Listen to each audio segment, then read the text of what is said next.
to there, but usually once you get your first couple of shots and you see where they're at on the paper, it's kind of hard sometimes to aim with these types of machine guns. So go ahead and fire a nice 3 to 5 round burst. When I give you a double tap, that means hold down the trigger, okay? Okay. All right, when you're ready. Oh, that's nothing, eh?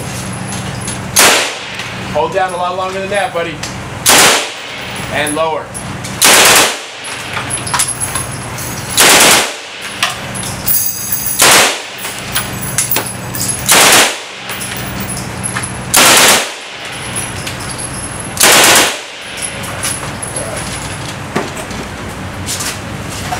Not the same, eh?